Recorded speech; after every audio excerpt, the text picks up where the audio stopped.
Tonight, we have a riveting game between the New England Patriots at the Pittsburgh Steelers. We got the Steelers shirt on tonight. So we'll see how it goes. We're going to have a special guest join us later. I don't know when he's going to get in, but Jesse will be joining us. If you guys remember him from, past Thursday night episodes. But come on in. Basically, for the next half an hour or so, we're going to just basically answer any questions you guys have in the chat room. And I'll go over any relevant injury news, practice reports that came out throughout the day. So good evening to Harris. Hope you're doing well, bud. We got.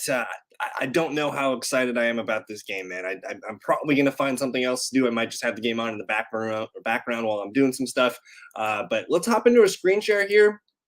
I'm going to cover some relevant news. A lot of player news today. Of course, it's late in the season. We need to make sure we're on top of everything.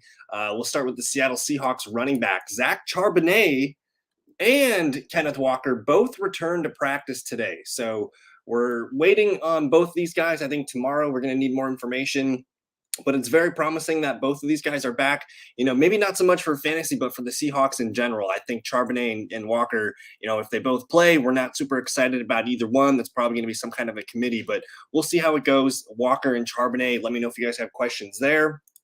Harris is asking, Jaylen Warren or Joe Mixon non-PPR? I'm going to show you what I was looking at here. So I'm starting to put my player prop bets together, and I started working on filling out the touchdown props. And of the guys that I like to score a touchdown, Joe Mixon has the second best odds of scoring a touchdown this weekend at minus 150. So there's a very strong chance Joe Mixon scores a touchdown. I don't know if there's going to be a touchdown in tonight's game. So personally, I think I'm going with Joe Mixon here.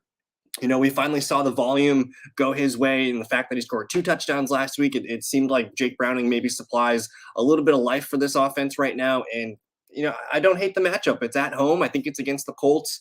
I'm going to go Joe Mixon in a non-PPR. Warren offers, 60 to 80 yards as a potential. He's not a touchdown scorer. I'm going to ride the hot hand here and go with Joe Mixon there, Harris. And hey, good evening to Charlene. Hope you're doing well. I'm going to wait for some more questions to come in and continue to answer, not answer, but we'll go over some of these player inactive news. Tonight's interesting. Juju Smith-Schuster is active, but they said Devontae Parker's not active. So it looks like the top 2 receivers tonight for the Patriots are Juju playing against his old team and also Tyquan Thornton, maybe even Jalen Reagor, Malik Cunningham. We'll see. I think we're going to see some weird stuff out of the Patriots tonight. We're going to see Malik Cunningham do some Wildcat stuff, I would bet. We're going to see some interesting wrinkles in that Patriots offense. And Bailey Zappi is the quarterback. Najee Harris didn't practice all week, but he's going to go tonight. And I know that's why we're getting a lot of questions on Jaylen Warren. We talked about Jaylen Warren last night, and we said that he's basically a must play if Najee's out. I think this kind of just puts him back into his regular low-end RB2 flex play here. I think in PPR leagues, that's where I'm interested in leaving him in my lineups. But in a non-PPR like Harris's question here, I'm not so excited. Charlene says, added Gibson. Robinson injury, I plan ahead. All right. So that's a great one. And Antonio Gibson, man, he had one of his better games. And he's been playing a lot better since the season started. If we look at the position rankings here, let's go find Antonio Gibson. He's currently RB36 on the season. Of course, Brian Robinson had the hamstring injury last week, and Gibson comes in and gets 10 carries, which is the most he's had in a game all season long. I know it was only 35 yards, but I appreciate the volume. And then his receptions in the last 4 or 5 games, you got 4 catches, 3 catches, 5 catches, 5 catches, and 5 catches. So, if Brian Robinson were to miss time, I think we're probably viewing Gibson up there in the Jaylen Warren terms of like a low-end RB2, and especially in a full PPR setting, because, hey, Brian Robinson's been catching a lot of passes as well. So I really like the Gibson stash play, and he's low-owned. He's only 45% roster. There's a small chance that he's available in your league. Please go check and see if Antonio Gibson's available, especially in half PPR or full PPR. He might be worth a stash. And then on top of that, the name to know, if Brian Robinson were to miss time, like, next Wednesday, if we see he's not practicing with the hamstring, get to know the name Chris Rodriguez. He's going to be involved as well in the offense. He might be a first and second down carrier, but I do expect Gibson to be the guy that we're looking for. Harris says Tyler Lockett or Aaron Jones in a non-PPR. Assuming Aaron Jones is good to go, and today we finally got a nice practice update out of Aaron Jones. He was limited today. Now let me pull this up here. Aaron Jones limited in practice today with that knee injury. I would say right now it's trending very likely that he's going to play in this game. And I think in a game against the Giants where there were 6 or 7 point favorites on the road, I want to play Aaron Jones. I'm not super excited about Tyler Lockett. I know Lockett's been kind of struggling here. I think the only receiver that I want to mess with in Seattle is probably DK Metcalf. Now Lockett did go 3 for 30. He's just been hitting his floors the last 3 games. So, of course, we risk, missing out on one of these 20-point bangers. But I think I'm okay with doing that. I'm going to play Aaron Jones. And I know Jones is first game back, but we expect the Packers to kind of have a nice game on Monday Night Football. Devin Singletary or Dalton Schultz, non-PPR. Your decision might be made for you already, Harris. After seeing Dalton Schultz practice yesterday, he did not practice today with that hamstring injury. So I do not like seeing a downgrade after being limited yesterday. So tomorrow should tell us the story. And typically on Friday, that's when we get the ruled out options here. So you might already get the decision made for you. I don't hate the matchup for Devin Singletary in this one. If we look at, and guys, I think, we really haven't had a bad weather weekend in the NFL in a while, but this weekend's looking pretty bad for outdoor games, especially on the East Coast. In East Rutherford here, Houston at the Jets, we're talking definite rain, 15-mile-per-hour winds. When I looked at the East Rutherford weather, it didn't look good for Sunday, to say the least. Let's pull it up here. So we're talking Sunday. They're saying cloudy with periods of rain, high near 60, winds at 10 to 20 miles per hour. And if you haven't seen my stuff before, we kind of talk that like when the winds get to 15 to 20 miles per hour, that's when it can affect passing games. And obviously Singletary is a running back. So I lean towards running backs in this game. Chance of rain, 90%, rainfall about half an inch, which is quite a bit. So I think it's going to be a rainy, ugly day in the Houston, New York Jets game. So more running. I think Singletary's fine. Gus Edwards or Miles Sanders. We don't really have a lot of confidence in Miles Sanders right now. He hasn't really been fantasy relevant since maybe September, and that's probably being generous here. 8 carries last week against Tampa Bay, 15 against Tennessee, 11 against Dallas. I mean, we're kind of flipping for not a lot here. I think I'm going to take the chances that Gus Edwards falls into the end zone in a tough game against the Rams. And I know Gus Edwards' numbers have been kind of coming down, but I'm going to take the chances at maybe getting back on a touchdown streak here with Gus Bus. Charlene says we added Vikings defense. Miami plays Dallas in week 15 and 16. Vikings have a better schedule. Let's take a peek at the Vikings schedule. I'm just going to click on we'll click on old Justin Jefferson, who's expected back. And I shouldn't get any start-sit questions on Jefferson. If you have him, you're playing him. They're going to get the Raiders this weekend, which I don't mind. I'm open to playing the Vikings defense against Cincinnati. It's in Cincinnati, so that maybe probably not against Detroit, though, and maybe not even against Green Bay. That one is an interesting game here. I'm not sure I'm sold on that one. So I don't know, Charlene. I'm not super in love with the Vikings schedule here. Personally, I don't think they have one of the best defenses, but these are winnable games. I will say that, except the Detroit game. I'm not super excited about that game. So maybe there might be better defenses out there. Adam Thielen or Odell Beckham Jr. I think we're just done with Thielen, man. It's a great matchup for Thielen going up against Tampa Bay or going up against it's not a great matchup going up against New Orleans. We did see him go 7 for 54 and touchdown earlier in the year, but it's been a while since we've been using Thielen for fantasy football. I'm going to lean towards Odell Beckham going up against his former team, the Rams. And I know Beckham has been playing well the last few games here, 6, 15, 11, 14. I'm going to take the chance at him making a big play or two. I'm going to go Odell Beckham here. Josh Downs or JSN non-PPR. I really want to root for Smith-Njigba, but I think 11 targets against Dallas was nice, 7 for 62. There's a little bit of room here in a non-PPR. You're flipping for maybe 40 to 60 yards. He hasn't caught a touchdown since week 8. Let's see Josh Downs. And I know Downs has been struggling the last couple weeks since his return. Only 5 targets against Tennessee, 3 for 14, 40 yards, 10. We're going to go JSN here. We're going to ride the hot hand, 11 targets. I will ride JSN. Should I pick up Jameson Williams and drop Vikings defense? My thing with Jameson Williams is he's not.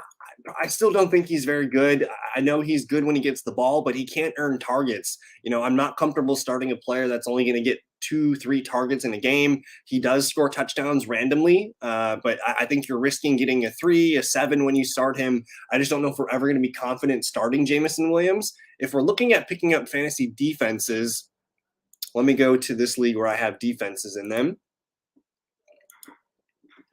I'm going to filter by all. The hot defense right now has been the Houston Texans. They've been the most added defense over the last 7 days or so, and their schedule is really nice coming up. They're going to get the Jets this weekend, of course, Tennessee, Cleveland, and Tennessee. I would rather own the Texans over the Vikings going forward. I'd rather own the Packers over the Vikings going forward. They're going to get the Giants, Tampa Bay, Carolina, and Minnesota. That's a really good one. So those are the 2 of the hottest ads right now in fantasy defensive land. If I'm looking around for more teams that have some appeal, maybe the Colts. They're going to get Pittsburgh, Atlanta, the Raiders. Maybe the Rams. The Rams are going to get the Commanders, the Saints, and the Giants. That's not a bad one. That's kind of sneaky. The Falcons have a good schedule as well. They're going to get Carolina, Indianapolis, and Chicago. That's actually sounds really nice. And then, we still like the Dolphins for this week and next week against the Jets. But after that, not against Dallas and not against Baltimore. So hopefully some of those teams that I read are available here. I don't hate the Saints defense either. They're going to get the Giants, the Rams, and the Buccaneers. That's not really an opposing schedule. The Bears, no thank you. Most of these defenses down here are well owned. I might take a chance at Denver against New England. That looks like week 16. That's not a bad one. But you definitely want to target some teams, whether it's the Giants offense, the Panthers offense, the Patriots offense. I do want to look at targeting some of these teams. And the Patriots going forward, you're starting Kansas City's defense against them. You're starting all of these defenses against the Patriots the rest of the year. So we do want to target them. They're one of the weaker teams in the league. Not especially. I'm open to playing Kenneth Walker this week if I have to. We're not quite sure he's going to play yet, and we're not quite sure if Zach Charbonnet is going to play. But the game script's not going to be there for Walker to get 15 to 20 carries. And of course, coming back, his first game off of an injury. I'm not expecting great games. He's also got these really low floors of 2 to 8 points, which are pretty concerning. I think best case scenario, you're looking at, this Cleveland game, which was a tough matchup on paper. He got 8 points. He broke off a couple big runs, but I'm probably going to want to wait. It's a tough schedule the rest of the way, honestly. I think, Philadelphia is one of the better run defenses. Tennessee is, and so is Pittsburgh. So it's a really tough schedule for Kenneth Walker going forward. Jaylen Warren or Keaton Mitchell full PPR. I'm going to go Jaylen Warren here in a game where we expect the Steelers to control this game and play good defense and be able to run the ball and basically just play Steelers football. I think that feels pretty good to me. And with Keaton Mitchell, it is a tough matchup. Going up against the Rams, I'm not super excited about it. I believe he's ranked pretty low in projections too. And it looks like we got our man of the hour here joining us. Jesse, good evening. How are we doing, bud? We made it. We made it with time to spare. This is a question for you, my man. Are you going Jaylen Warren tonight or Keaton Mitchell on Sunday in a tough matchup against the Rams? Right into the thick of it here. I'm benching Keaton right now in the league I have him in. I think Jaylen Warren's a little bit better option. I'm going to bang up Najee Harris tonight, so maybe that leans a little bit more for Jaylen. I think this is a matchup where we're going to see a lot of Dink and Duncan. Yep. So I really kind of like the PPR value that Jaylen brings tonight. But I'm very interested to see off a bye how Keaton, maybe if he just steps up to take even more of this backfield. I totally wouldn't be surprised. And the trend with Mitchell has been looking positive. He's getting more carries. He's leading the team in running back snaps. The big thing that's holding back his fantasy value is the receiving game. And last week, he finally got involved with 2 receptions. I think that's a role that could expand his his fantasy floor after the bye week here. So I'm super excited about Keaton Mitchell, but I think you got to take the layup here with Jaylen Warren. And right before you got on, I kind of talked about.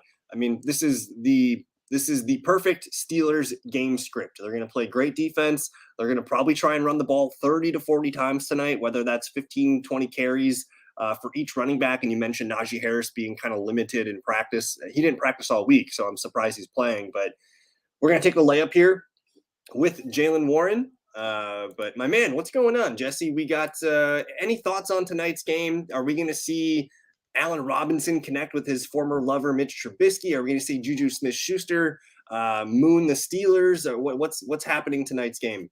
Yeah, I mean, we get the Juju revenge game. He's been kind of just wasting away over in New England, but with, I'm sure you probably talked about no Devontae, no Booty, no Demario Douglas. Like, someone's got to catch the ball, and we don't trust Bailey to really chuck it down the field. So Juju in the short 3 to 5 yard routes, maybe you can go like 6 for 50 and get you 10 points or something. Yeah. On the other side of the ball, we have Mitch Trubisky, man. I mean, can it be worse than what Kenny Pickett was doing with this offense? I'm not so sure it can. I mean, maybe Matt Canada was really more of the problem there, but Kenny's been okay this year. Yeah, I think we're going to see more of the same from the Steelers offense. And like Trubisky's fine. Like he's not. He's honestly like the ideal backup quarterback, because like if your starting quarterback goes down, you think you can still win a game. Like you should win a game like this with Mitch Trubisky. It just happens to be the perfect matchup here with the Patriots. I don't think they've scored more than 10 points in the last 3 weeks here. So basically it's a race to 10. As soon as you get 2 scores up on the board, like 6 points might win this game, 6-3, 6-0. Like it's going to be pretty ugly. If you had to pick one player to score a touchdown in this game, who's scoring a TD? That's a sick question. If I think about it from a volume perspective, like who's going to get the most opportunities to score if a team gets to the red zone? I mean, I feel like Zeke is just. I mean, if they get within the 10-yard line, they're not gonna do anything but run the ball. I mean, do I trust them to score a touchdown? No, but like, I just feel like Zeke is like he's the only guy they have down there in the red zone to use. Whereas at least the Steelers can come with Pat, they can come with Freiermuth, they can come with Warren. Maybe Najee steals that touchdown after Warren does all the work. Yep. And I think it was last night you sent it to me that like the most bet touchdown prop in this game was that no touchdown is scored. It's literally, I don't know how it works, because first TD scorer and last TD scorer, I don't know how that works. Yeah, are those different odds? Yeah, it's a little bit strange. I don't know if I need to refresh or something. But I'm thinking that we're gonna see Bill Belichick pull some like weird stuff out of the playbook. I'm thinking like water boy stuff, like just weird plays where like Malik Cunningham does like a wildcat play every now and then, and we're gonna see some weirdness. I think it's gonna get out of Bill Belichick. I mean, it might reek a little bit of desperation, but I think this game might be more entertaining because of how bad it is. We're like a train wreck. You just can't. We're watching borderline preseason football, but with fantasy money and playoff implications on the line here. So yeah, fun game. We got the Steelers sweatshirt on tonight, so I have to wear it. I only get a couple chances to wear it all year. We're wearing it. I have to start Mitch Trubisky in our home league this week. I'm down T-Law. I didn't have a third quarterback, and I'm really just hoping for 10 points, and I'm happy. And we got Charlene in here saying, beware of wide receivers this week. Bad weather.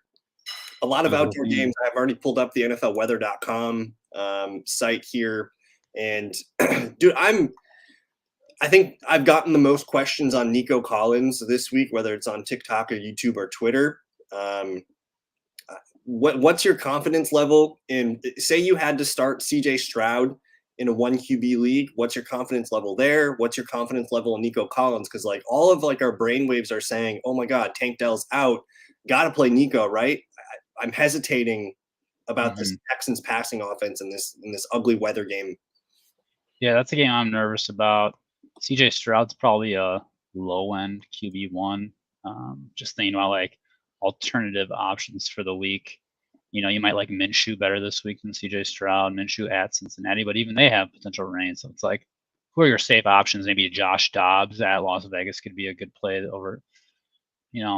it's I just did. tough. I got that exact question, Josh Dobbs or CJ Stroud, and I'm like, damn, like that's That's a tough one, right? I mean, the line. Like I kind of want to give the benefit of the doubt to CJ Stroud because he's shown the ability to get rushing touchdowns when they get near there, and mhm. Damian Pierce has not, even though he got the touchdown last week. But I'm generally concerned about Nico Collins. I think if you have Nico, like you probably still have to start him unless you had a dynamite. Like here's one for you: Nico Collins or Elijah Moore, with Amari Cooper likely not playing. Man, I mean, Elijah's air yards his last 2 weeks have been insane with Joe Flacco. So a banged up Cooper and a Jacksonville defense that's pretty bad. It's another not great weather environment. I think I just take Nico. I think I default to Nico, who's just the better receiver right now. Yeah, and in a game where it's raining, you're going to throw to the guy you trust the most. I could still see him benefiting, from a short goal line touchdown, or someone falls down on a play and he just runs scoreless or touchless to the end zone. So it's tough. I do hesitate a lot on that game. And then I don't know if you've seen. I've been getting a handful of Kenneth Walker questions this week because he practiced today. So did Zach Charbonnet. But we got Charlene in the chat asking if DJ Dallas is worth a stash. I did pull it up before, and here's the reports. Charbonnet returned to practice today, and so did Kenneth Walker. So I'm having difficulty navigating this. And then you also have the fact that they're playing the 49ers, which the game script's just not going to be there for a running back to play. So like, if Kenneth Walker plays, what are your thoughts on playing him? We're probably not going to play Zach Charbonnet if Walker plays. And if both plays, are you whipping out DJ Dallas? Or both? Yeah. Yeah, and this is a tough one too, because like you want to think about if you're picking up DJ, you want him to maybe be useful in the playoffs. When you look at the playoff schedule, it's not great. It's not a great schedule. So that's 1 point against him. Point two is if Charbonnet or Walker plays, then he's not getting the workload. Another point against him. I mean, look at these defenses. You get San Francisco, Philly, Tennessee, Pittsburgh. All pretty good. Yeah. Pretty good against the run. You really don't want to play him week 15 against Philly. So it's like your best case scenario is both Walker and Charbonnet are out. So you got to jump that hurdle. That's a big hurdle right there. And then secondly, you're looking at a San Francisco Philly matchup and you're thinking, what's his ceiling play? A touchdown and 40 yards. So you're probably better looking elsewhere. Because like even if there's no Kenneth and Zach, Kenny McIntosh is coming into the fold as well. There, it's not just the DJ Dallas show. So it's probably a fine RB2, like a RB2 play in a pinch. But hopefully at this point you have a little bit better of an option, like a Keaton Mitchell. Maybe the Bears. Something happens with the Bears running backs, and we see Roschon take over. Yeah, but. We have another question here from Charlene. Colts or Texans defense this weekend? I do really like. Again, we've mentioned the weather in this East Rutherford game here. It's going to be low scoring game. I think the odds are like 30 to 31 points scored in this game. So I do like Houston's schedule. We'll look at that in a little bit here. But do you like the Colts going to Cincinnati, who showed some signs of life here on Monday Night Football, or just a couple days ago? A few days ago, yeah. I think this boils down to Zach Wilson versus Browning, and I think Browning showed us enough that like, hey, why not? I think I'd go with Houston this week. Looking at the rest of the schedule, maybe it's a little bit different story, but for this week alone, I think standalone Houston Texans. Let me pull this up for you because the Texans' schedule, it's pretty nice, right? The rest of the way, they're the number one added defense on ESPN leagues right now. They're going to get Tennessee They're going to get the Jets this week, Tennessee, Cleveland, and Tennessee. You might just start them in 4 straight games. Yeah, coming off a pretty good performance against Denver. I mean, obviously your stud defenses you're probably starting over them, but if you're a streamer defense, then this is a pretty nice matchup. I mean, especially because you can look at how they did against Tennessee the first time and kind of be like, all right, do I need to reassess? They got week 17 championship game. You have week 15 to figure that out. It's interesting. We don't trust the Texans defense though, right? Like that's kind of where we're at. So like I think this week is a really good barometric. So like it's a good it's a barometer, right? They play well against the Jets. You whip them out against Tennessee next week. They don't look good against the Jets. You can go to the drawing board. And then we got a question from our guy Daniel here. I'm going to pull it up, but I'm going to look for the quote. Where is running back here? Good evening to Daniel. Hope Brazil is doing well this evening. But did you see the report on Eckler and the running back split snaps going on? Yeah, I saw that Josh Kelly, something about it's just that Staley's got to get fired. Is what he's got to get. Maybe he's trying. Maybe he's trying to get to Christmas early. I don't know what it is. Where did that go? Up a little bit. Right here. So competition for carries is going to be something that you can see happening. I don't understand it. Josh Kelly hasn't been great. He's had the one game where no one started him and he exploded, and then everyone started him for like 2 games and he didn't do anything. So maybe this is just, basically they're like, Austin, like, we're not making the playoffs. We're going to take it easy on your body and make sure that you're part of our team next year and things like that. So maybe that's happening. I don't think this makes me nervous about starting Eckler, even if he's not a top 5 running back right now. He's still a guy that needs to be in your fantasy lineups. But curious what your thoughts are on this bizarre quote. If you ever watch Matt Harmon's show with Eckler, he's often on it. Eckler is hyper conscious about his body, taking care of himself, and wanting to have longevity past football. I wouldn't be surprised, honestly, if he has these conversations. Hey, guys, look, we're really not maybe we can sneak into the playoffs, but we're really not pushing it this year. So let's get Kelly more. Like, he might be having these active conversations because he's really wants to. Why would he take on 90% of the carries in meaningless games? I don't think he's going to do that to himself. He's a really smart dude. Yeah, I mean, yeah, he knows he wants to live a long, healthy life, and he knows what that takes, and he knows like running 25 times every game, taking these hits every game is not going to be good for his body, his brain, So I wouldn't be surprised that that's part of what's factoring into this quote unquote competition. I don't know if I remember sending it to you, but there's a YouTube financial show that I used to watch, and Austin Eckler was a special guest on one of the shows, and he just talked for about an hour about how crazy it is to be a running back in the NFL and how he manages his money and just being smart with his decisions and whatnot and stuff like that. He's one of the smart. I think he's one of the more intelligent NFL players. I know they don't get a lot of cred for being intelligent players, but just the quarterbacks. Eckler's one of the real ones. And then Daniel's coming in with thoughts on Pollard versus Eagles defense. And this is a good one for you to answer because you just ended up trading for Tony Pollard 3 weeks ago. You've had 3 straight touchdown games out of Tony Pollard. I want to know what your expectations are in this game. He didn't play great against the Eagles a few weeks back. What are we thinking with Tony Pollard this week? He's getting a few more targets. He's found the end zone in 3 straight games. That obviously helps a lot to boost your stats. When I acquired him, I saw a good stretch of games, and you look ahead and you can see Philly's a tough one.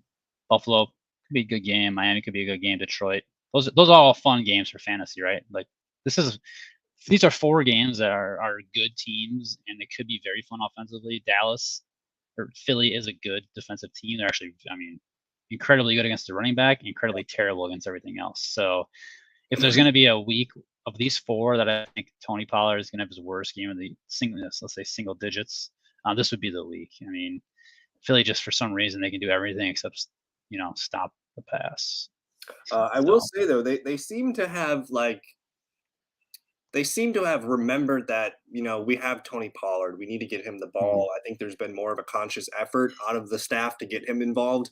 And even though the dude should, he's had 3 straight games with a touchdown, he probably should have more than 3 touchdowns in those games. There's been a lot of times where they've been parked on the 3-4 yard line and they try it and then they lose yards on the play. So there's always the potential for him to fall into the end zone in this one, but I think you brace for one of those 8 to 9 to 10 point games. You hope for a big play in the receiving game, a 20, 30 yard chunk to kind of swing your score here. But I think you brace for a floor game. And then obviously, if he falls in the end zone, he falls in the end zone. But Dallas, dude, Dallas is firing, man. Dallas is a fun team right now.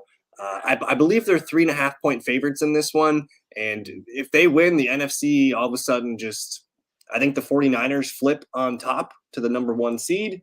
And then we're looking at Dallas and Philly swapping places in the NFC East. So this is a gem of a Sunday night football game. I would like to think Tony Pollard can make a few big plays. He's an RB2, right? I'm sure when you do your start sit RB charts, he's probably in the RB2 range. I might have him as a running back 1 based on volume, but I think he's probably running back 2 in this one. But like you said, the matchup the matchup, like we're talking the second toughest defense here for running backs. But I did note this in I think a show on either Tuesday or Wednesday.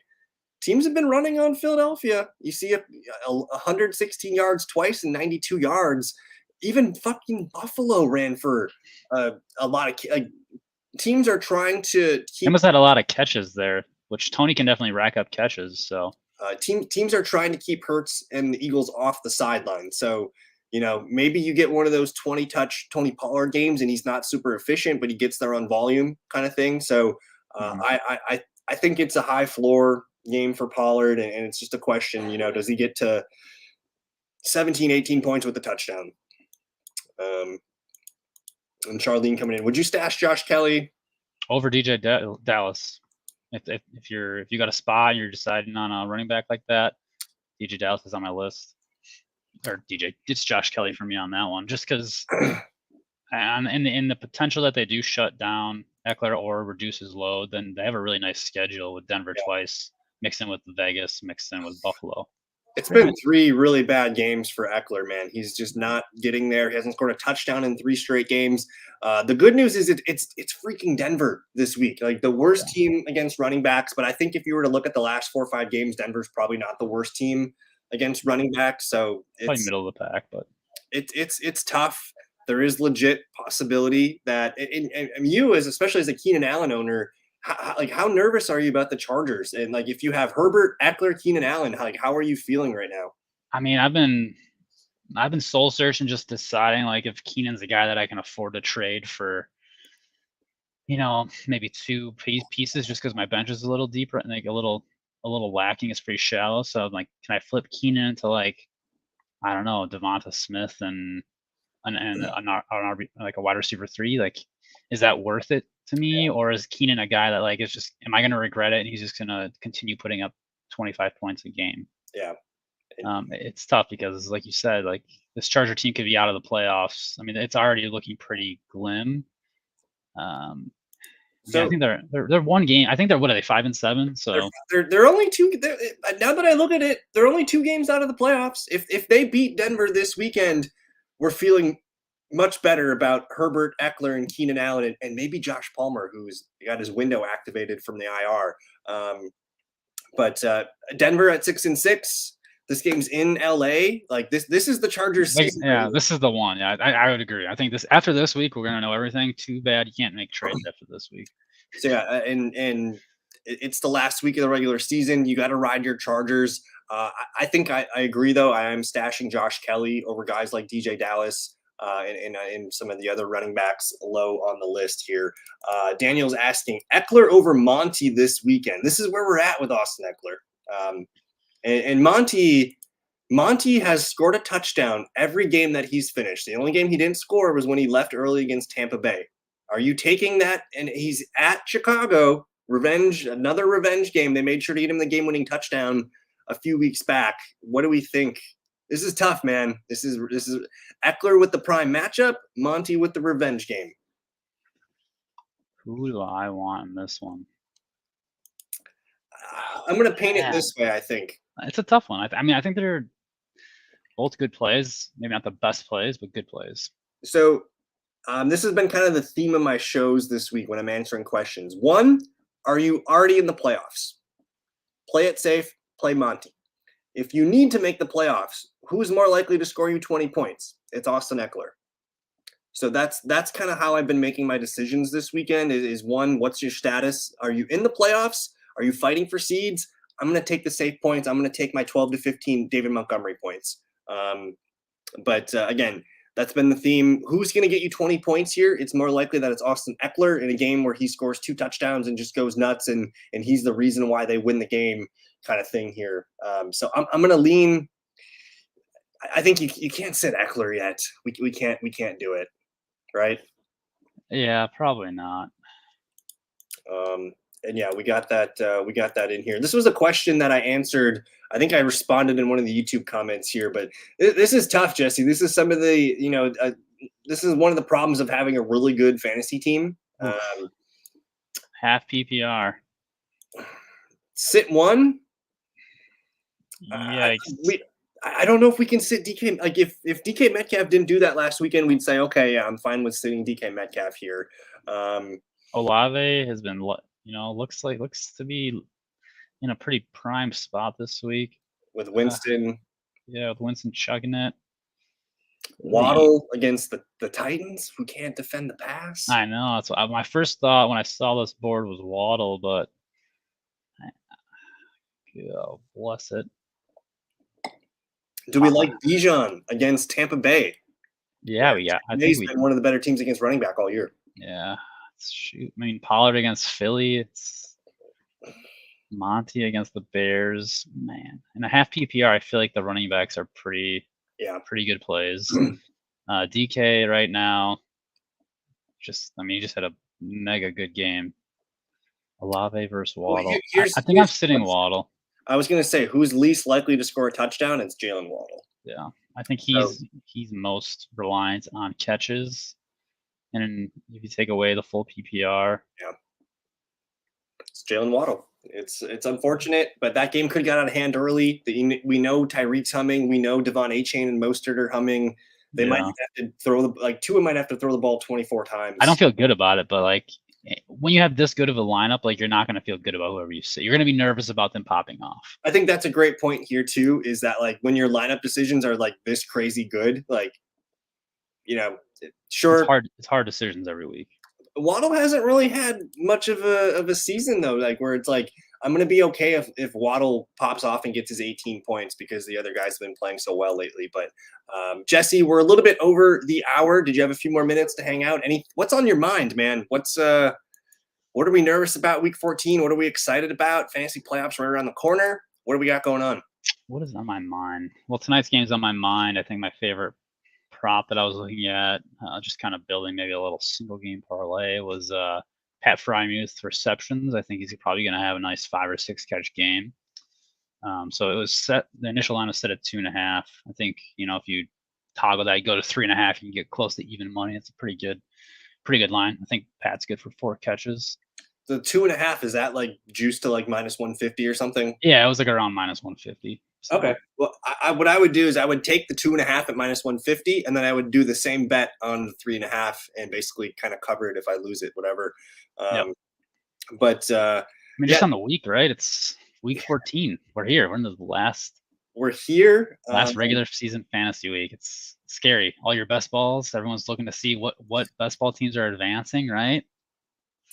I'll finally. Well, we've been kind of watching it the last few weeks here, but I think the teams that you want. So name the teams that you're like you want players on these teams, and these are the teams that are going to either win you best ball money or fantasy championships. I think Dallas is the easy one. I'll offer up the Lions, but after those two, like what other players and teams do you think are destined to win fantasy championships, best ball championships?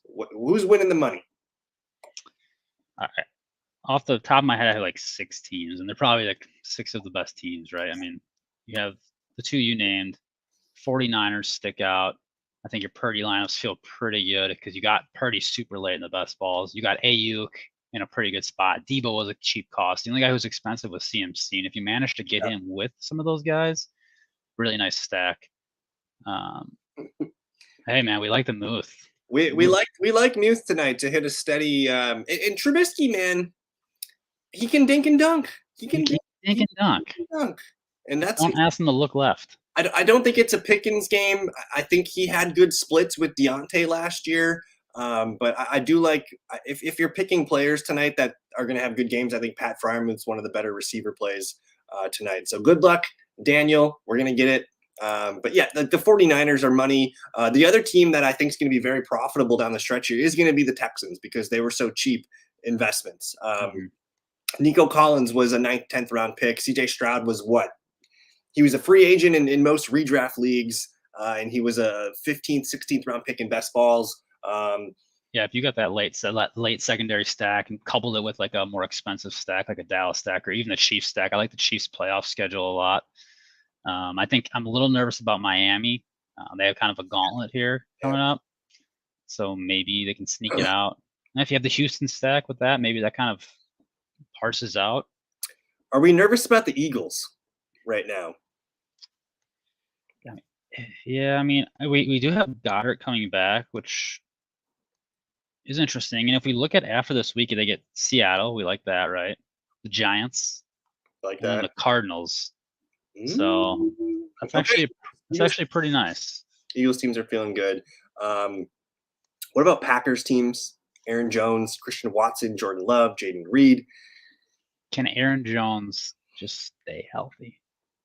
We did have an Aaron Jones question earlier, and I did side with Aaron Jones. It was Tyler Lockett or Aaron Jones, and I'm like you're going to take Aaron Jones if he plays. We're not going to know later in the week, but I would say he's trending towards playing right now. But yeah, otherwise, like, man, are we? I don't know where you're at with. Obviously, you have Travis Kelce in our most important league, but what are some league-winning tight ends out there? That's, to me, that is the most important position at this point of the season. You need to be flipping double digits at the tight end spot in order to maintain round 1, round 2, and then into the championships. I'm going to offer up the name Brevin Jordan to see what you think there. Dalton Schultz has a hamstring injury. He's been a guy that's been a sleeper for like a while, and he had a career game. It wasn't a big game, but he's a guy that I'm keeping an eye on in certain leagues. But any other with no Tank Dell too, that opens up a couple targets there. So if Schultz comes out and is hurt or not looking great, maybe they run two tight end sets. That could open things up. I mean, I regrettably traded away Trey McBride. It helped me get Pollard, but at the end of the day, I think Trey McBride might be a league-winning tight end this year. I think he's any Jake Ferguson love. First of all, though, Ron, we're going Zeke or Swift. We're going Zeke. 20 touches for Zeke tonight. That's sick. Oh. Are we going Zeke over Swift? Yeah, I think so. We're going to go Zeke here, Ron. Best of luck. You're hopefully getting 70 to 80 yards. I think I took the over on his receptions. I think it was 3.5. He's probably the leading receiver tonight for the Patriots. Whether he gets 4 or 5, I think is doable. So if it's a full PPR, I think that's where you're at. And Charlene coming in. We talked about this last night on the show. You need a tight end / receiver slot. Get rid of the tight end. And that's something that Jesse and I have talked about many a time for years, it feels like. We've been talking about that for a while, Charlene. Jake Ferguson. We like Jake. I'm going to see if I can pull it up real quick for you. Actually, I can tell you. What do you think his touchdown odds this weekend are against the Eagles? Plus 210. Plus 145, dude. Wow. He's I think the 3rd or 4th ranked player in touchdowns for the Dallas Philly game, ahead of Devonta Smith. I think only Hurts, CeeDee, and Pollard are ahead of him. He's the 4th highest odd player. Wow. So I know you missed the game being in Tahiti on I missed a good one on honeymoon, but Jake Ferguson was a playmaker, and Tony Gonzalez was like kind of speechless after the game. So I think there might be a squeaky wheel here with Jake Ferguson. I think you're starting him if you have him. Taysom Hill's another tight end that I think is probably I just want him in my lineup. Now that Jameis Winston's in there, all kinds of weird stuff can happen. I love the Trey McBride call, but any other tight ends, George Kittle, definitely a guy you want here, but I'm thinking more kind of fringe guys. Is Pat Freiermuth with Trubisky? We'll see tonight if we get some fun love here. But this game's about to tip off. Jesse, any final thoughts on tight end you want to shout out? What do you got? Yeah, I mean, I think the Pat Freiermuth is a good one. He's been on since he's come back from injury. He's been really, really good. So I think we look forward to another 5 to 6 catch game from him tonight, and he'll kind of give you that stable base, good flex option if you have multiple flexes. Otherwise, for tonight, let's hopefully we get a nice little surprise. I mean, this is a 30-point game total. It's the lowest we've seen in a long time. The weather's not bad. Clear weather day. Great. Heinz Field is going to be bumping. The Sticks are doing the national anthem. The Sticks, all right. So I'm going to go 24-12 Steelers. 24-12. Or 21-12. 21-12. I mean, I'm going to give the Patriots 10 points. I'm going to give the Steelers 2 touchdowns and a field goal. I think 17-10. Under. I'm taking the under tonight. Oh my goodness. I don't think we're going to see a lot of fun tonight. But We're gonna see fun where you are at Arrowhead there, Kansas City Buffalo. That game's going under the radar, by the way. Is it? Did you have a couple minutes here to talk about the Chiefs and what's going on there? I know Pacheco Yeah. hasn't practiced for 2 days straight.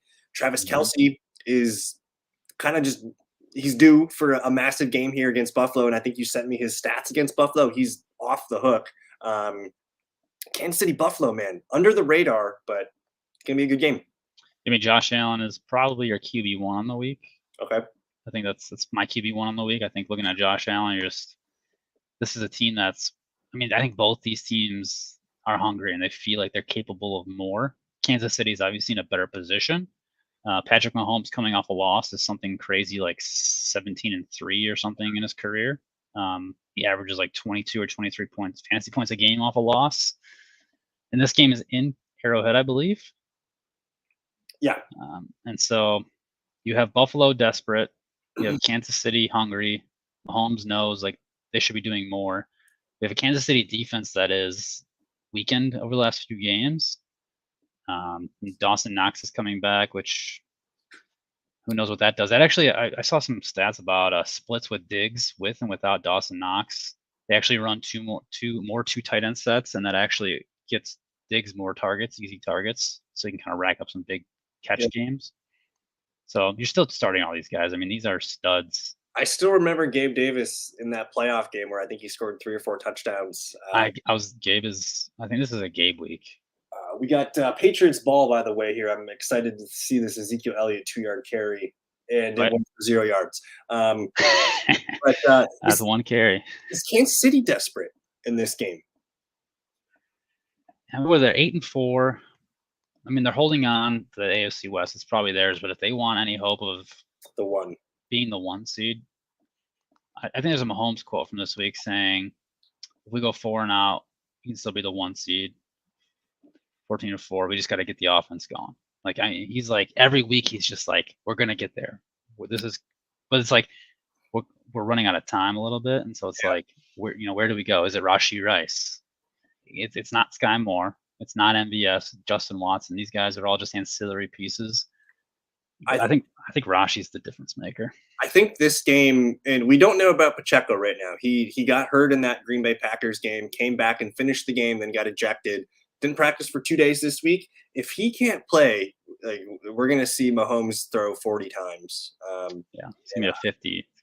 And even if they lose a game where Mahomes throws the ball a lot, it's one of those games where they could potentially like, okay, we figured out some things on offense. We got Rashee Rice. We got these packages for whatever bum receiver.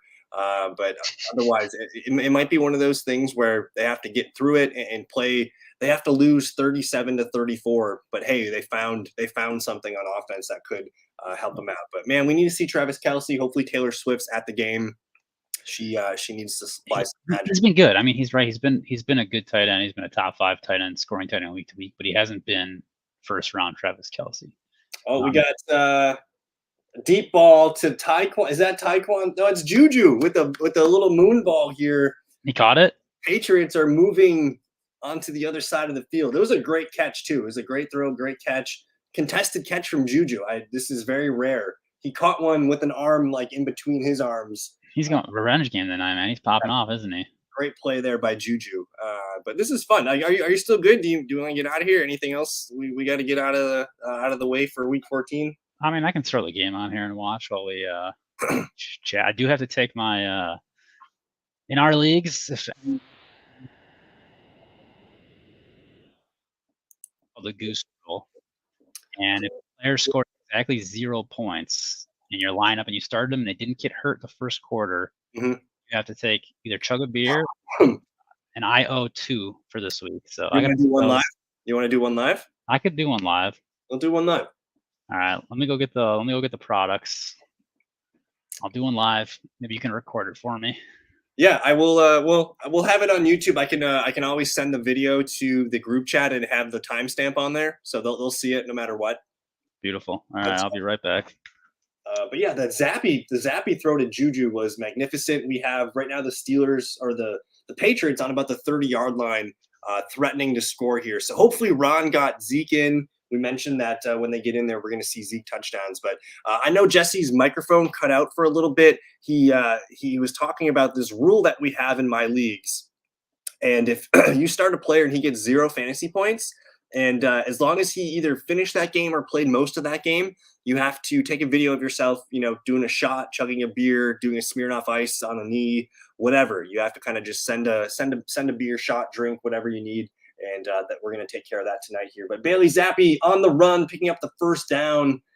Patriots in the red zone. What is going on tonight? And hey, Ron, no problem. We appreciate you hanging out with us this evening. I will be uploading a video tomorrow. I'm going to go over my start sits. I'm going to look at all the practice reports.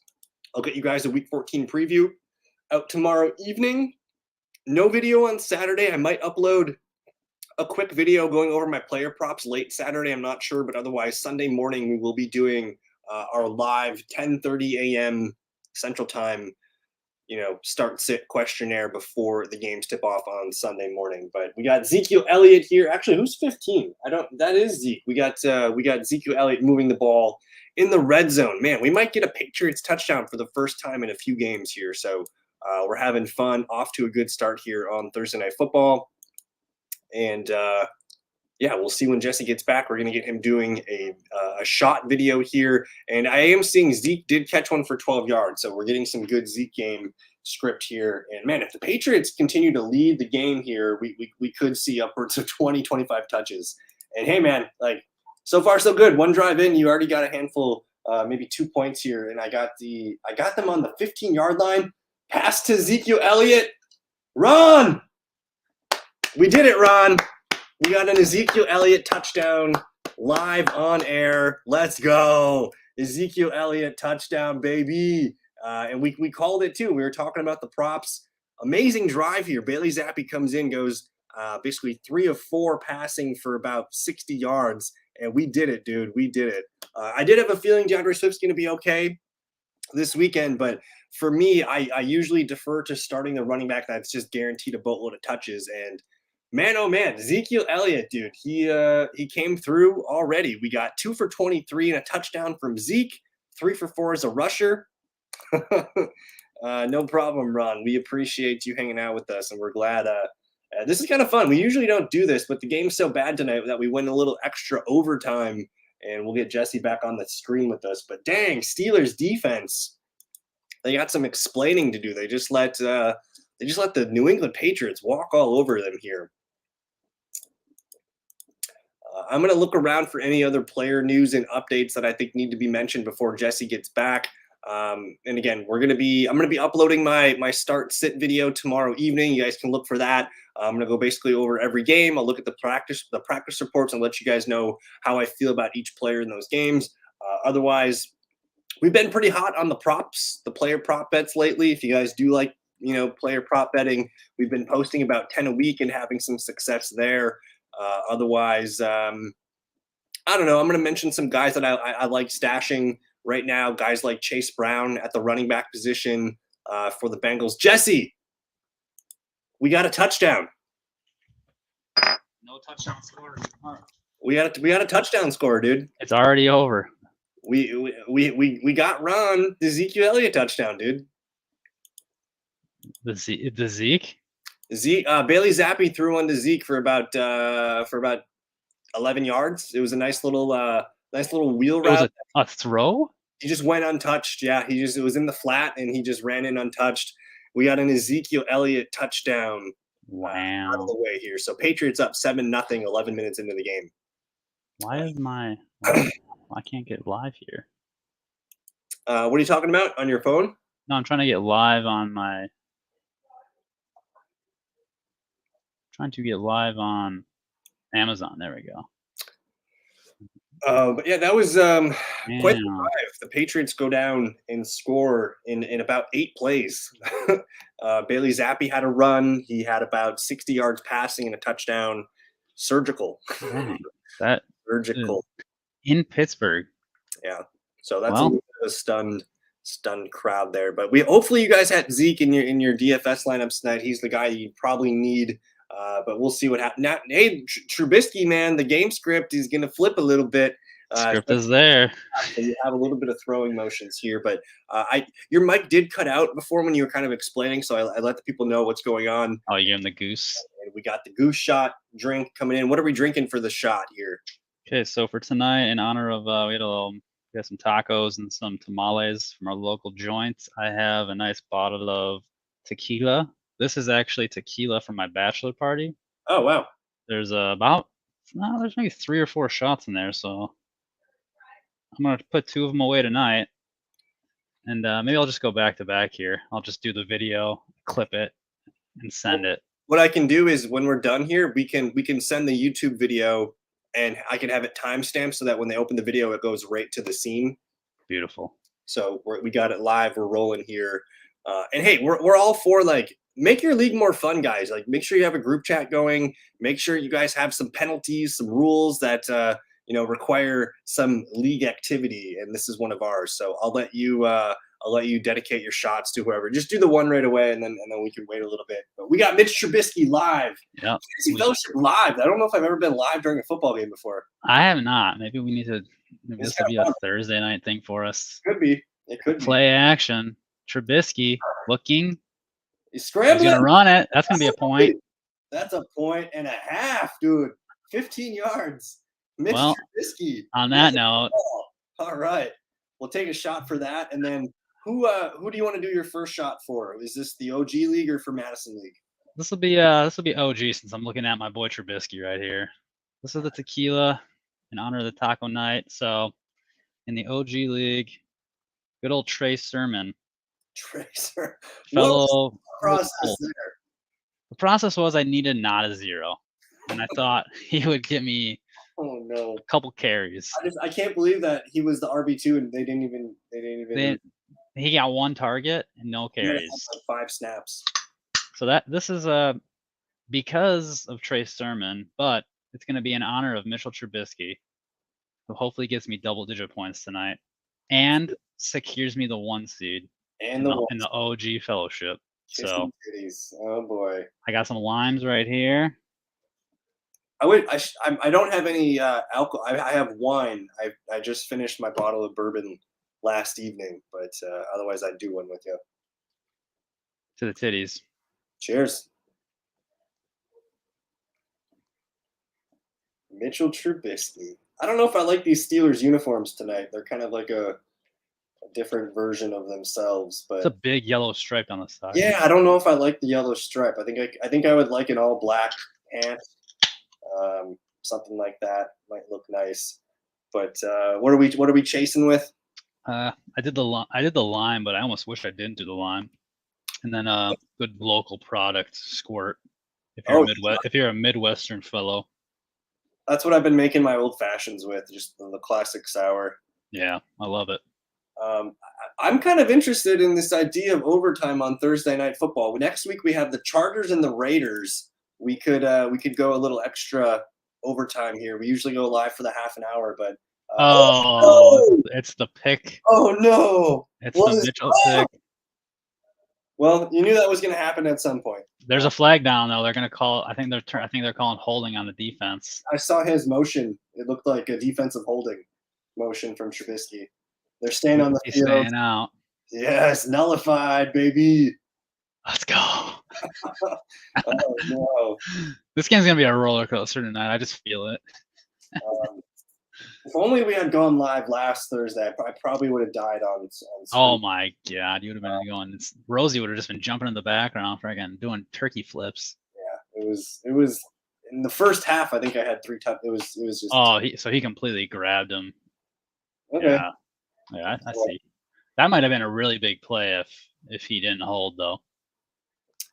I wish I could you can't stream Amazon TV on this, but it'd be cool to show something. Oh, they block it.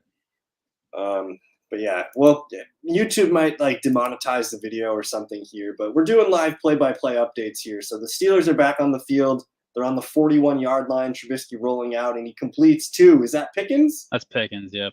I need 1 or 2 big Allen Robinson plays to make up for I think he was like $800 on DraftKings. Mm-hmm. Did you play the Juju? One lineup I flipped in Juju. One lineup I flipped in Robinson, I believe. I faded Zeke, so I'm in trouble here.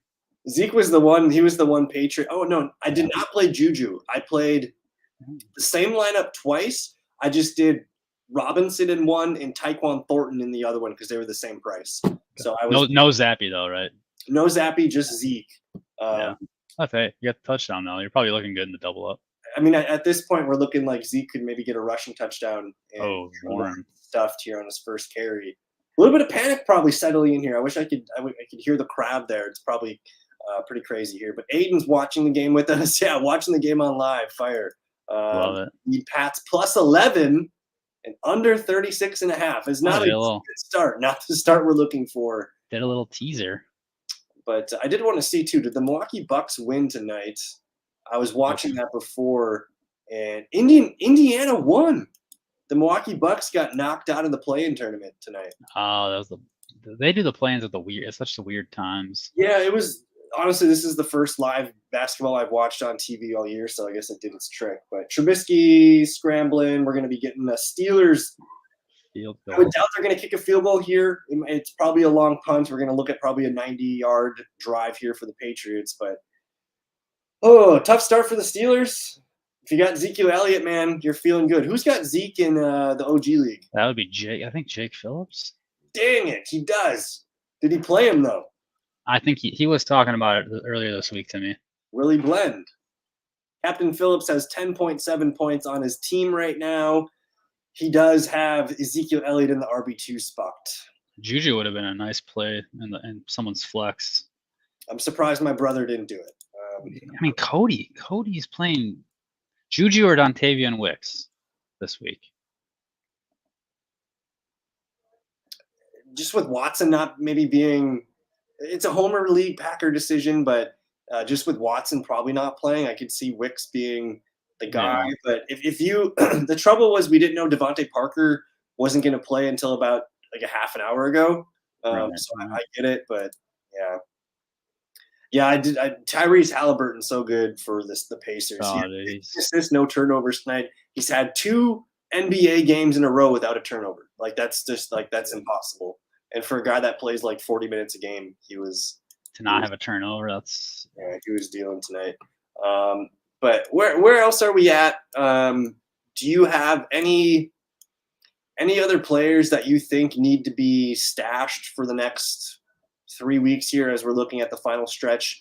A guy that comes to mind to me is I love Antonio Gibson. I know I have him on most of my teams already, but I think we talked about the Chargers not having anything to play for, maybe shutting some of those guys down. There's a legit chance that Brian Robinson gets shut down. And we see not only Gibson, but Chris Rodriguez is the name to keep an eye on. Another guy that I think no one really thinks about, and it's Zamir White. Is there a chance Josh Jacobs gets shut down? Any other names like that are super obscure, but hey, I have an open bench spot. Should I pick this guy up? What do you think? Yeah, that's an interesting. I think the Zamir White's kind of an interesting one. Just handcuffs. Thinking about handcuffs in mind. I mean, Denver's in the thick of the playoff hunt. If something happens and they get knocked out, maybe Jaleel gets some run as a starter, just to kind of let him see what he's like as a starter. Maybe Who else?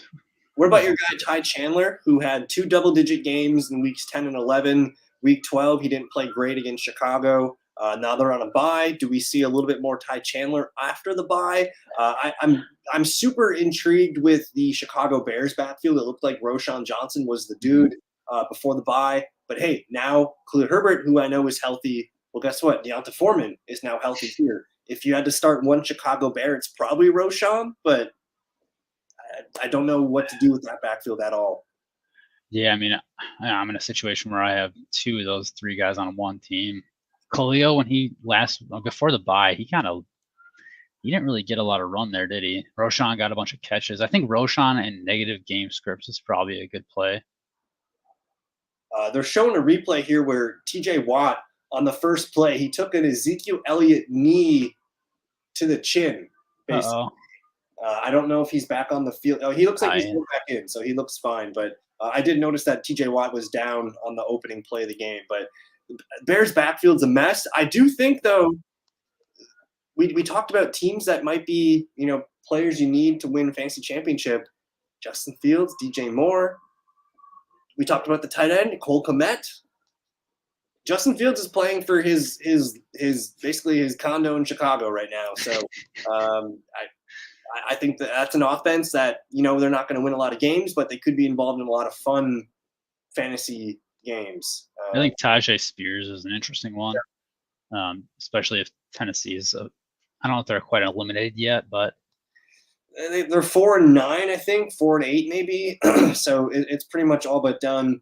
I did pick up Jerick McKinnon today just because I saw Isaiah Pacheco did practice today, and he's such a violent runner that maybe it makes sense to give him the day off and see what McKinnon can do.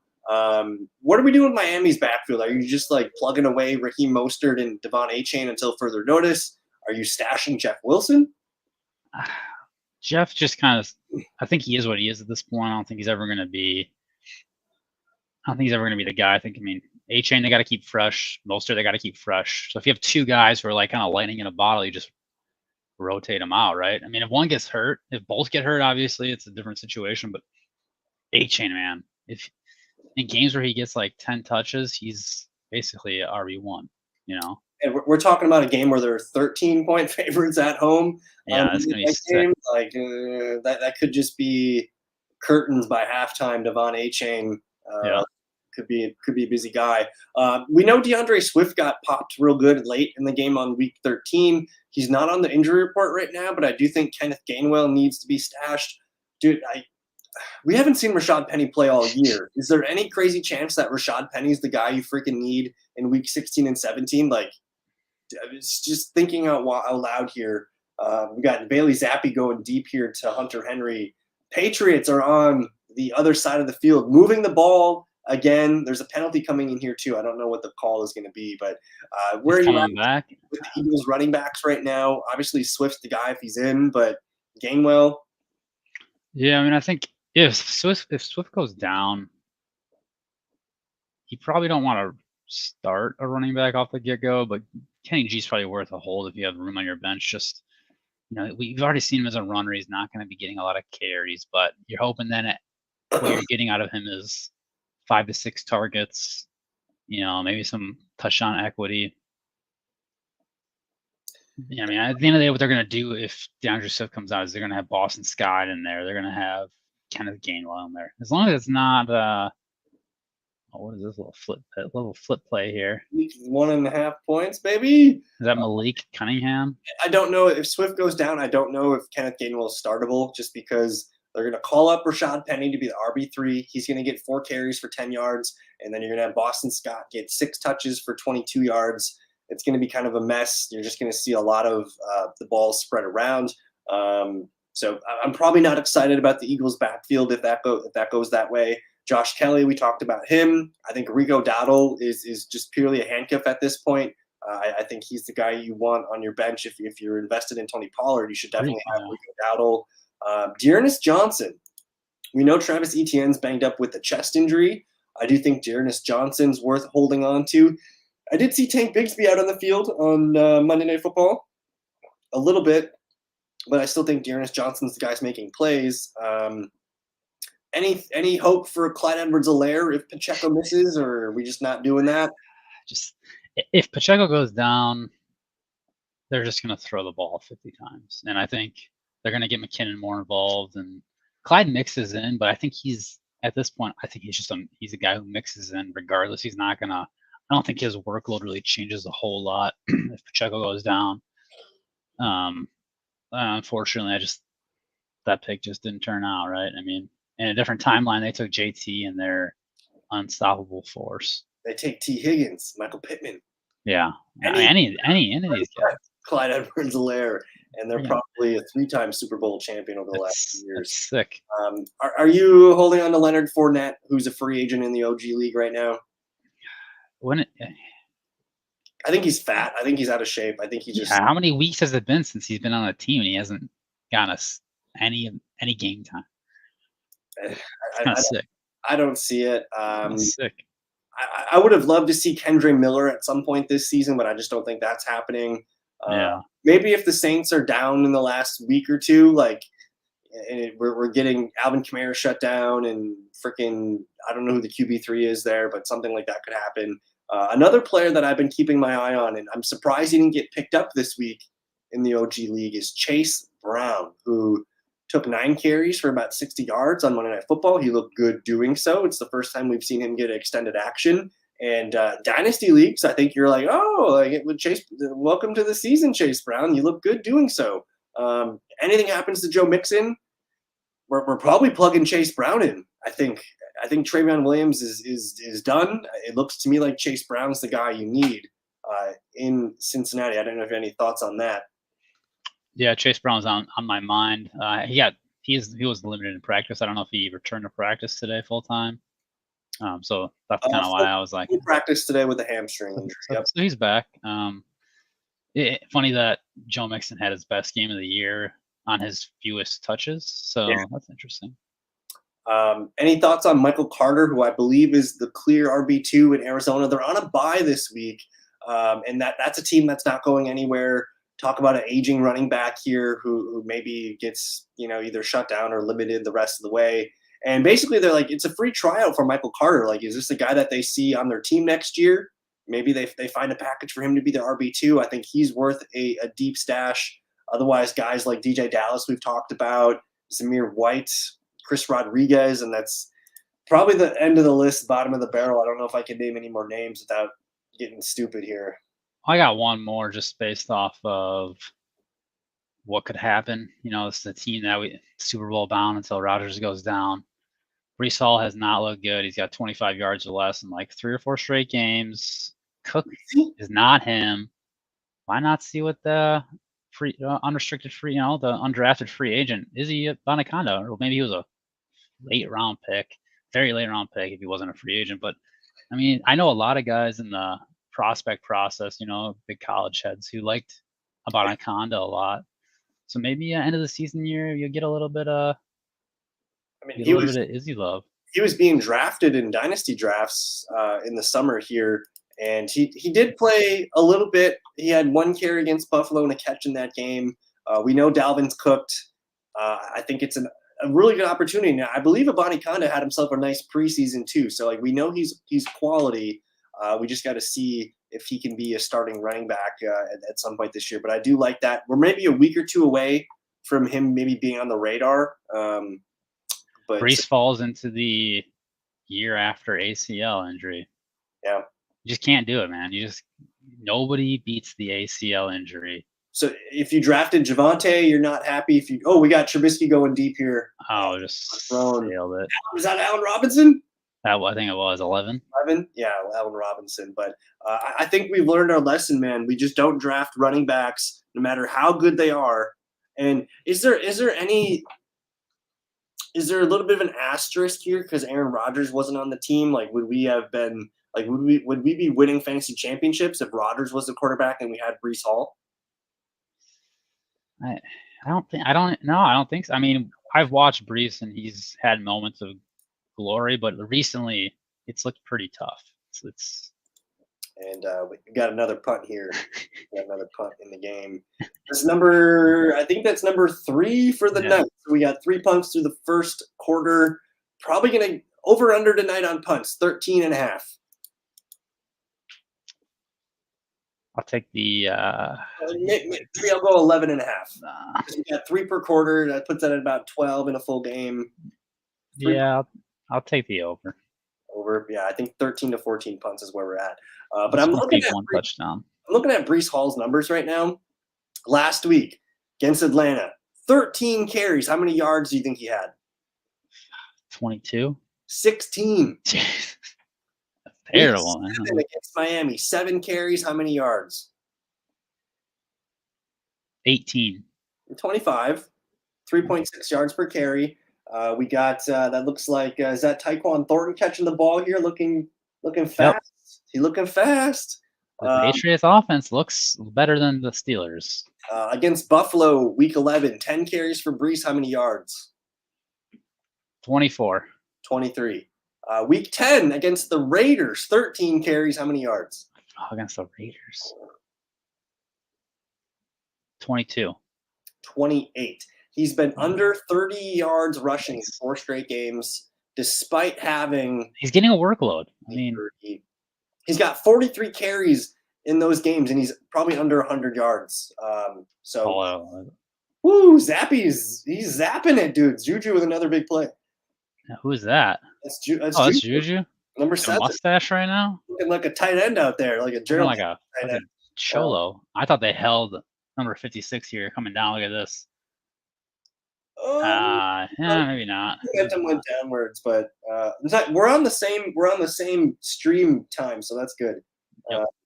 But Brees has basically just been a guy that's been getting catches. His last handful of games, 6 catches, 7, 5, 3, 4, 6. He's got more yards receiving than he does rushing over the last probably 6 games. So we've seen 2 good games from him running the ball. Zappy on the move here, just throwing it away. It's kind of scary how close Zappy and Mac Jones look alike. If they put a Mac Jones jersey on, you wouldn't know the difference. I would not be able to. How do you fix the Patriots? I'm trying to see what pick number they have. I think what are they, number 2 right now? Or 4, I think. Number 2. So I mean, obviously, like Chicago at number 1, man. Are they taking there's just so much unknown. I don't know if the Patriots have to take a QB at 2.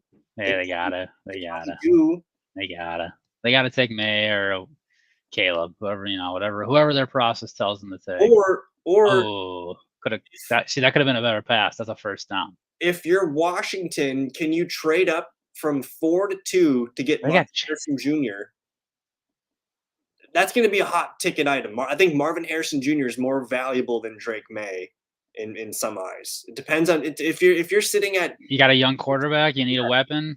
If you're sitting at 6, 7, 8, 9, and now that I look at it, the teams, these are the teams in the top 10 of the draft right now: Chicago, New England, Arizona, Washington, Chicago, the Jets, the Giants, the Titans, the Saints, the Buccaneers, the Raiders. None of these teams have a long-term starting quarterback. Maybe Howell. Maybe Will Levis. We don't know yet. I think we've seen enough from Will Levis to know that he's okay, but they can't just go into next season saying you're our guy. Like that very first game got the hype up. Well, he had the 4 touchdowns against Atlanta, and then he played well. I think it was a Thursday night game. He played really good against the Steelers on that Thursday night game, but they just couldn't. They couldn't find a way to score. We got our fourth punt, so this over is looking in the first quarter. So we're on pace for 16 punts. Right now, guys. Is it a coffin punt? Oh, he's gonna return that. Bold, nice. Hopefully we get just moving the ball. But man, I don't know. Like, there's no team that's within range of trading up for Marvin Harrison Jr. that makes sense to me. Because all the teams in the top 11, they all don't have a long-term starting quarterback. The first team is 12, and that's the Chargers. Chargers should just send the house for Marvin Harrison Jr. Leverage the next 2 drafts. Go get Marvin Harrison Jr. Like to trade up from 12 to 2, it's probably going to cost 2, if not 3, first-round picks and a couple of second-rounders. Like, it'd be a spicy package. They'd have to send a player or something that. Send Derwin James. I don't care. The defense isn't good anyways. Derwin James is not being missed. They're supposed to have a superstar defense, and it's just absolute. So that's an interesting one. I think Buffalo at 13. I don't know if they have enough ammo to trade up for a receiver, but I'm super intrigued with that idea of someone trading up. Arizona, man, like, are they going to stick with Kyler Murray? They've lost control of the number 1 seed. I think they're probably stuck with Kyler Murray. They're probably the favorite to land Marvin Harrison Jr., I would say. Yeah, probably right now. Unless for some reason Chicago sticks it out with Fields, which who knows? Chicago's a mess. I think it's best for both teams to just move on. I want to see Justin Fields in Atlanta. I want to see Justin Fields in Tennessee. A team that knows their identity on offense as to be like a hard-nosed running team, and where Fields doesn't have to be the guy. Like, he'd be so good in Atlanta. I'll never forgive Arthur Smith for not just going and trading for Lamar Jackson. He would have been so good in that offense. Whew. It's probably time to move on. Like, unfortunately, freaking Atlanta's going to win the NFC South this year, just with the strength of schedule they have the rest of the way. So Arthur Smith's job is still a thing. But man, oh man, it does not look fun for Atlanta. But we can end the live stream, Jesse. Do you want to do this one more banger? Do you need more time? Yeah, let's do this. Let's finish it. We'll get out of here for the people. We'll end up watching the whole first quarter live here. Get one more Trubisky drive here and call it a day. Maybe we end up doing some more late night overtime Thursday night football into the first quarter. But this one's going to be for your Madison League, so just I'll let you take it over. This is the Honey Badger Goose Egg, brought to you by Coromino Tequila, only the finest. This one is for my good man, my fellow tight end, Juwan Johnson. You goosed me. He goosed everybody. I think he was the hottest tight end pickup of the week last week. He certainly was. And I know I recommended him, and I actually almost picked him up and played him over Jake Ferguson, which thank God. Juwan Johnson, you're dead to me. What is dead may never die. But there you have it. Those are the goose egg shots for the Week 13. Juwan Johnson and Trey Sermon, of all people. How could Trey Sermon betray us like this? I'm not quite sure. But we'll get out of here. Jesse, any final thoughts for the good people? Hey, anyone who started Zeke tonight, congratulations. If you started anybody else in this game, good luck. Good luck. And thank you guys for hanging out and putting up with our nonsense. Let me know in the comments if you guys did make it to the end of the video here, this bonus extra overtime session on Thursday Night Football. We got Trubisky dipping it off to Jaylen Warren for the first down. Let's go. We want more first downs, less punts. Want first. Enjoy this evening, guys. We'll see you tomorrow night in my video. And have a good weekend. We'll see you Sunday morning as well. Enjoy. Peace.